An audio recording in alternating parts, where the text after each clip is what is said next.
de discapacidad, hace casi 15 días, bueno, y ahora uno de los foros más importantes, que es el tema de adicciones, que es un tema de un flagelo y una problemática terrible que está transitando en Buenos Aires.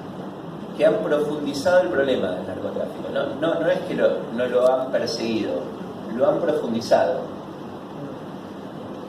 Y voy a mencionar solo alguna de ellas.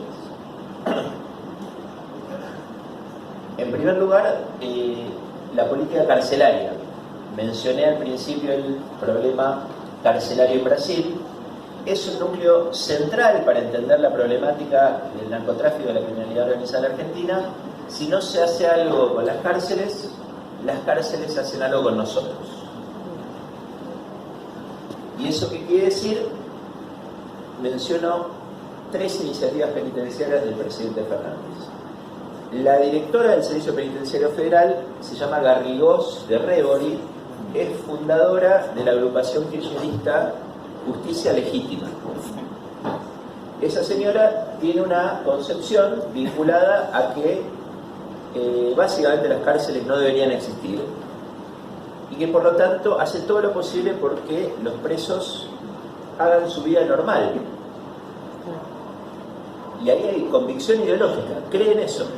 Por lo tanto, allí se estableció un programa. Primero se disolvió el servicio penitenciario, dentro del servicio penitenciario, el área de inteligencia, es decir, el área que controlaba, obviamente, eso está disuelto. Disolvieron la función de inteligencia del Servicio Penitenciario Federal.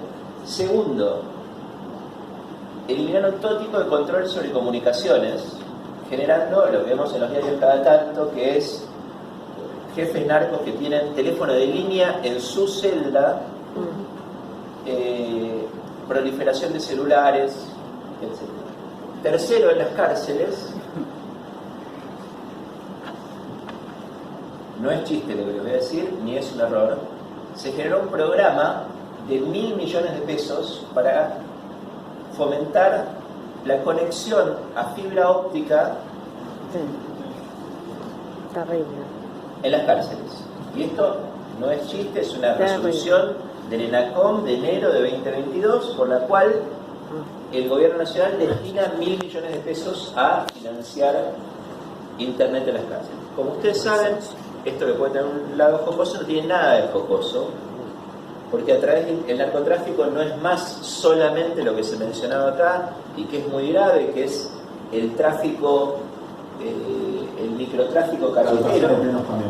No se llega desde los colegios, como alguno de ustedes pudo tener esa oportunidad de saber por lo menos los riesgos y las consecuencias de beber alcohol en exceso y lo mismo del consumo de drogas. Bien, ¿por qué es la puerta de entrada y por qué hay tanto nivel de consumo de alcohol en el país? Principalmente porque es barato, porque es fácil de conseguir y porque no hay una negativa social para el consumo, ¿sí? Yo ahora, gracias Pato, estoy tomando un vaso de agua acá, ¿sí? Si en vez de tomar un vaso de agua, tomar un vaso de vino, una copa de vino o una copa de champán, probablemente a pocas personas de ustedes le asombraría, ¿no? Es algo común. Ahora, si yo estuviera adelante de todos ustedes armándome un cigarrillo de marihuana, sí, o tomándome una droga sintética o una droga dura, probablemente muchos de ustedes se levantarían y se irían, ¿no? sí, Un tema que nos toca la verdad, nos toca la realidad, es un flagelo que tiene nuestro país, que afecta al tema nacional, que corresponde al gobierno nacional, pero también ha desembarcado en las provincias y en las ciudades. Y este inconveniente nos ha llegado a la ciudad de Buenos Aires, principalmente en los asentamientos que tenemos en la ciudad de Buenos Aires, y en especial a los barrios, que generalmente interviene y entra muy fuerte en los barrios más vulnerables. Y uno de esos barrios es el barrio de Constitución. es un barrio histórico en el cual se asentaba la clase media, tenía su desarrollo, pero lleva décadas de decadencia. Es un barrio en el cual, por los años fines de los 70, principios de los 80, tuvo toda una inserción urbana de la prolongación de la 9 de julio, de la autopista 25 de mayo, que partió el barrio en 4 partes, y el ensanche de las avenidas Caseros, Garay, San Juan e Independencia. Eso hizo que en pocos años, en 2 o 3 años, el barrio perdiera su identidad de su tejido comunitario, su vida social. Por lo tanto, entró el año de Bacle, donde muchos comercios fueron cerrando, la situación social, económica, la falta de políticas activas, de planificación urbana, como ocurre en cualquier país normal, donde el desarrollo urbano se planifica, se rehabilita y se promueve aquellos lugares en los cuales son afectados por este tipo de... Yo hablo muy apasionadamente, pero no se crean que me creo que tengo la posta o la receta, porque en adicciones no hay nada parecido a una receta o una fórmula del éxito. Pero sí soy un apasionado de esto, porque casi me muero a causa del consumo, ¿no? Es una enfermedad, desde mi punto de vista es una enfermedad. Desde mi punto de vista, que entre los adictos nos llamemos adictos no es estigmatizar ni mucho menos.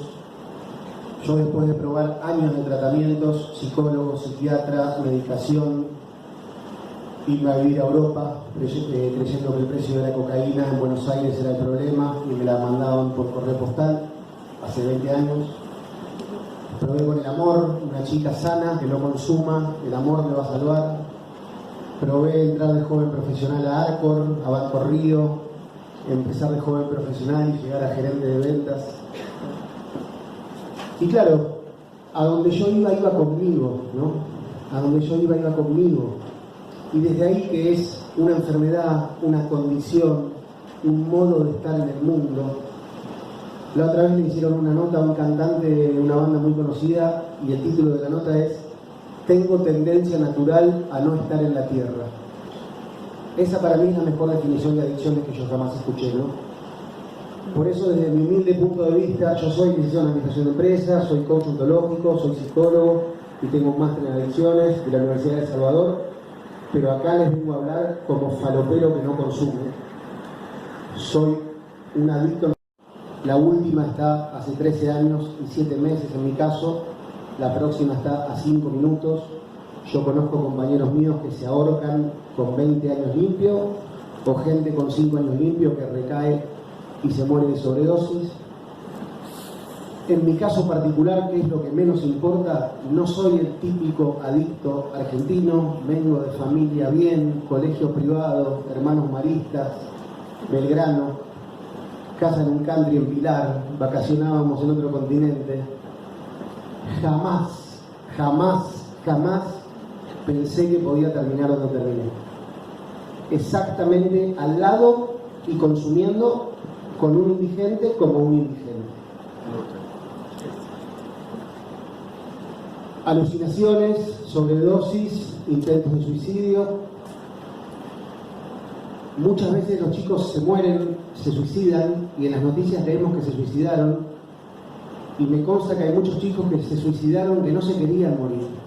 Ahora, si yo en este momento veo un jabalí que viene corriendo, saltar por la ventana no es una mala idea, ¿no? ¿Por qué digo esto? Porque lo primero que hay que tener para trabajar en adicciones es tolerancia a la frustración. Es muy difícil.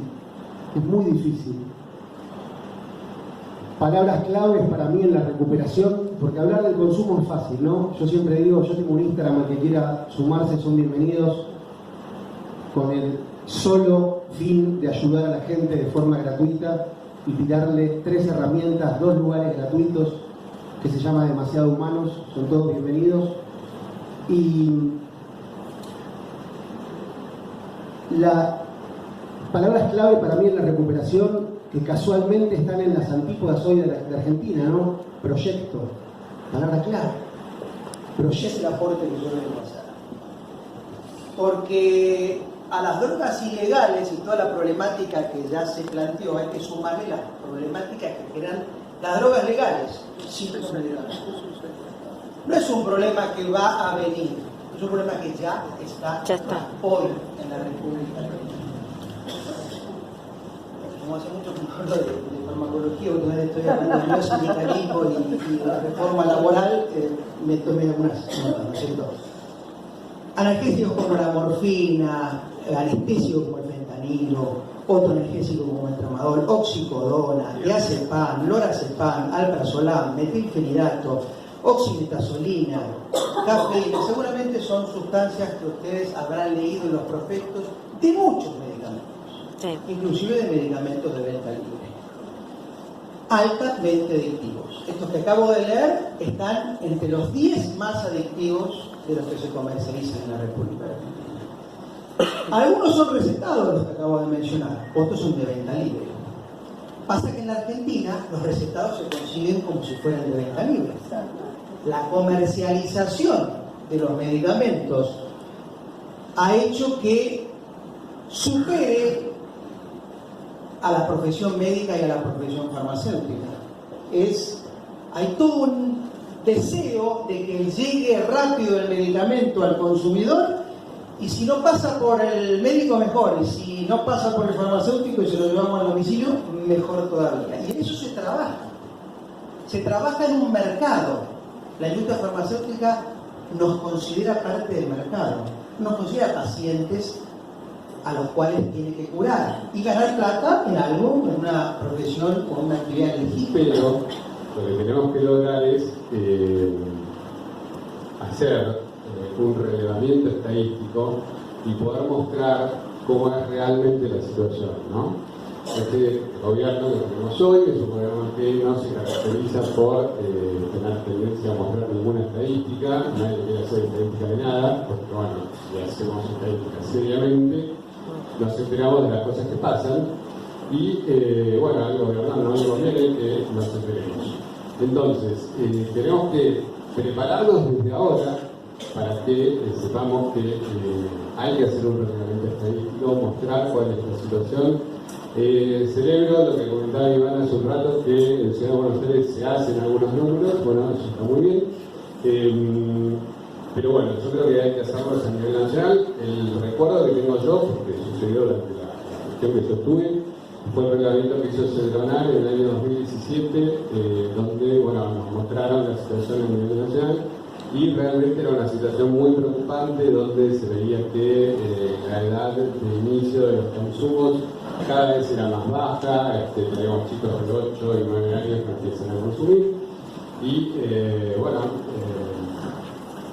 la situación es altamente preocupante. Habría que intentar que estos reglamentos se hagan por lo menos cada 3 años. No podemos hacer los estudios estadísticos con tanto tiempo entre uno y otro, porque bueno, no alcanzamos a darnos cuenta si las políticas que implementamos son eficaces o no.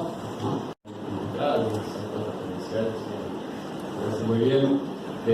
Yo les voy a hablar y me convocaron un poco para hablar de la experiencia que tuve como director general del Hospital Nacional de Salud Mental y Adicciones. Para ubicarlos, tal vez alguno lo sepa, es el hospital que se conocía como Cenerezo, un hospital que como Cenerezo existe desde 1973, y que bueno, justamente durante la gestión mía fue cambiado el nombre y actualmente se llama Hospital Nacional en Red, especializado en salud mental y adicciones, licenciada Laura Bonamar, ¿no?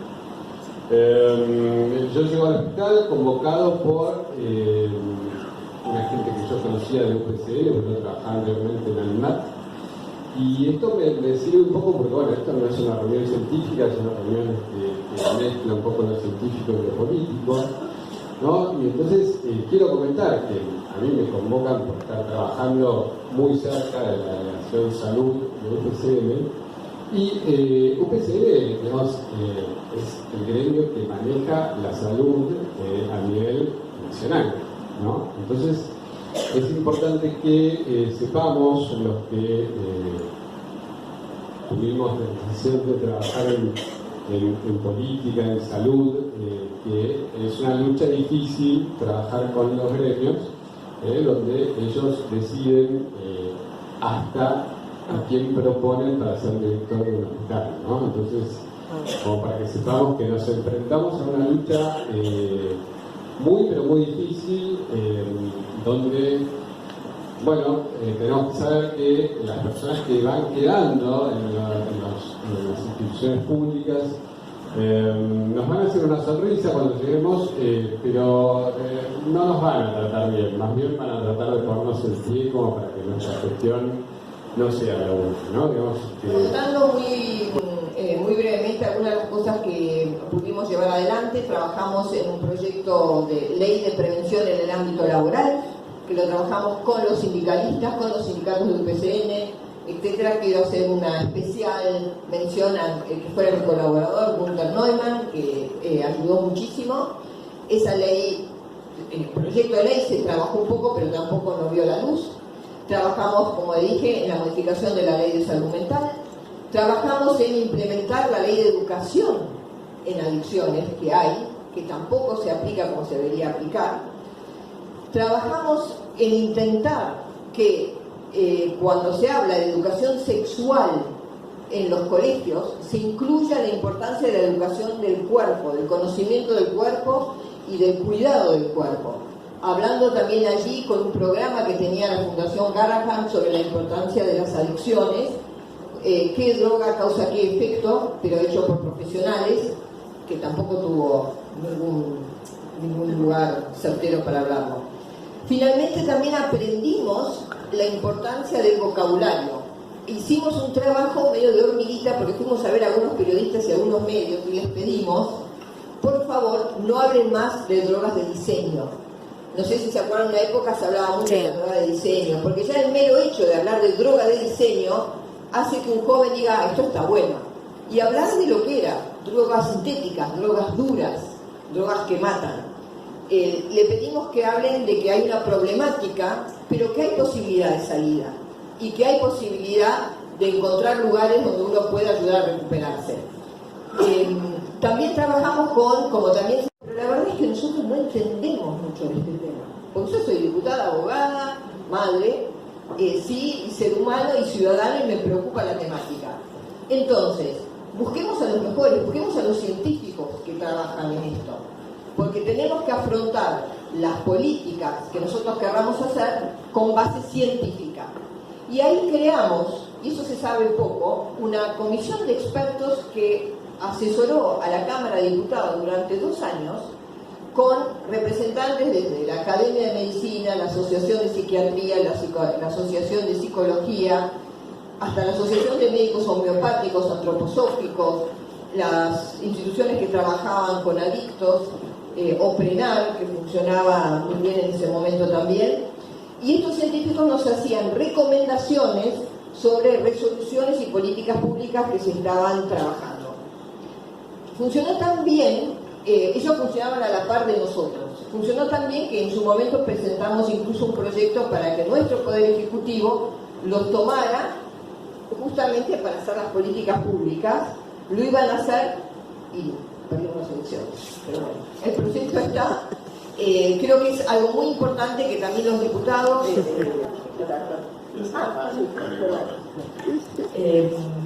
por un lado, bueno, gracias Patricia, Pato, que realmente te animes a trabajar sobre esta temática, porque cuando nosotros empezamos hay muchas caras conocidas. La verdad que se me decía, ¿por qué te metes en esa comisión si no suma? No es problema. ¿Qué te trae? Y la verdad lo que te trae es una gran necesidad de ayudar a mucha gente, porque tiene que ver profundamente con la defensa de los derechos humanos y que las personas dejen de estar esclavizadas y que tengan un proyecto de esperanza. La buena noticia es que si bien trabajamos mucho en soledad, porque fue una comisión que trabajó muy bien, y tengo que reconocer acá también que incluso con el Frente para la Victoria pudimos trabajar bien, porque hubo gente involucrada en esto, trabajamos en soledad porque era algo que en el fondo no interesaba. Y escuchándolos a ustedes ahora veo que lo que nosotros en su momento denominamos una pandemia silenciosa, la verdad es que ahora está empezando a hacer ruido porque cada uno del círculo más íntimo de alguno de nosotros conocemos alguna historia de algún adicto, alguna historia de tristeza, alguna historia de suicidio. Entonces, gracias Pato nuevamente por poner este tema y que tanta gente esté involucrada hoy acá.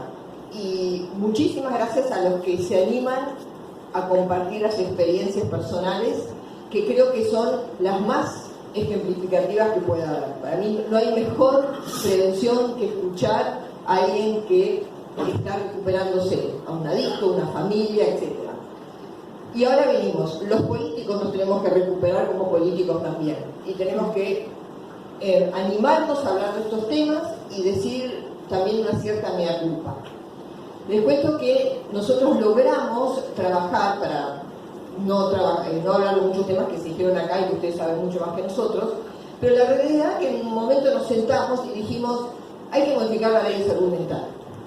Sí, hay que modificar la ley de salud mental. Bueno, la verdad que solamente Fede Piñero y yo en un proyecto nos animamos a presentar un proyecto para cambiar la ley de salud mental, luego de escuchar a las madres del Paco, a científicos, etc.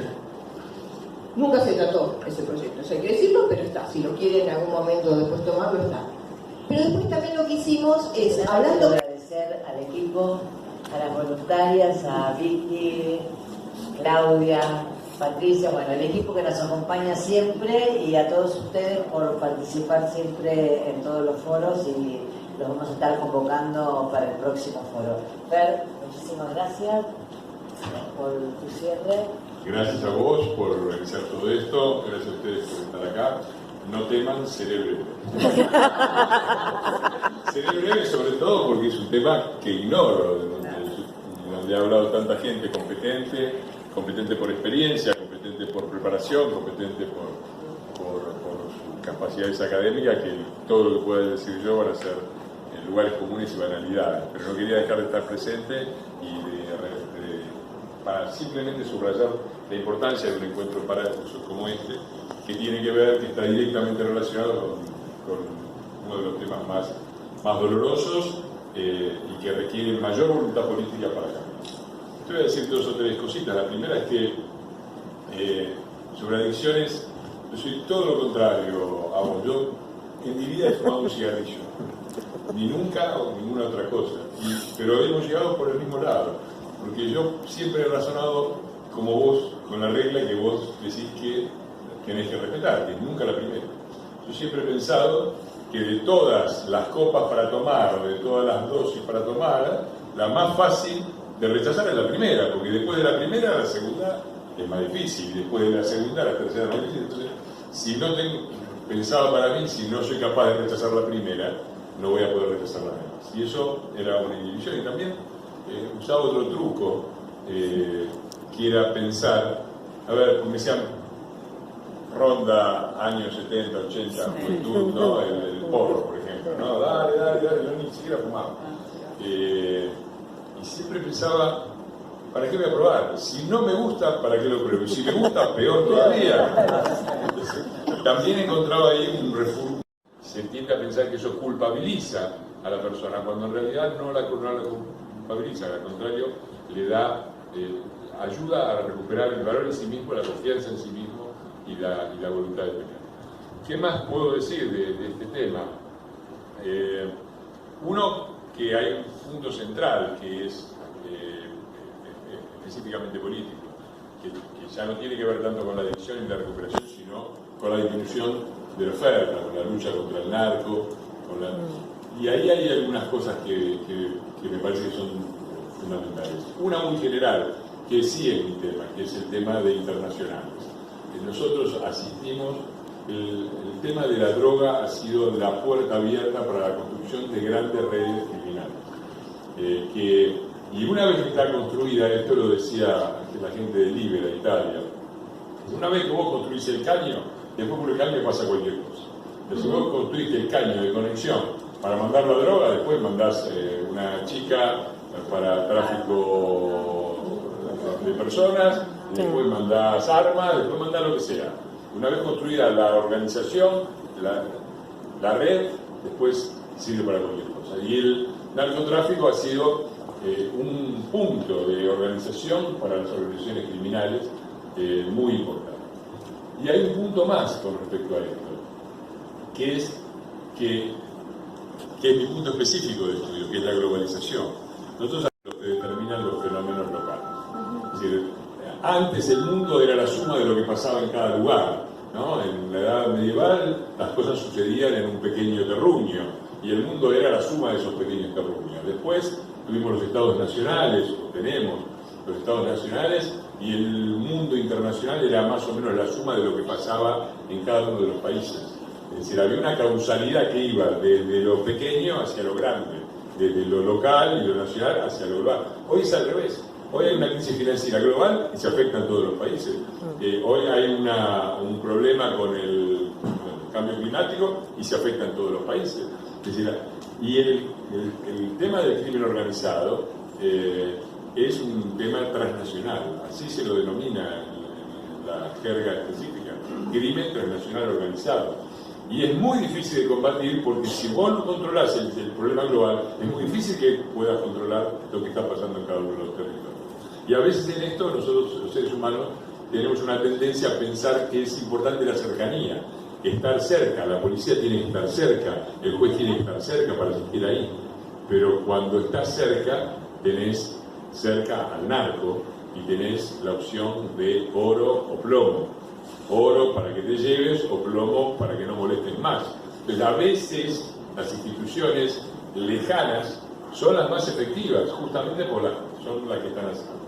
Creo que estamos enfrentando un enorme problema en Latinoamérica, que es el más importante de la región, que es el crimen organizado. Ustedes piensen que la mitad de Sudamérica es Brasil.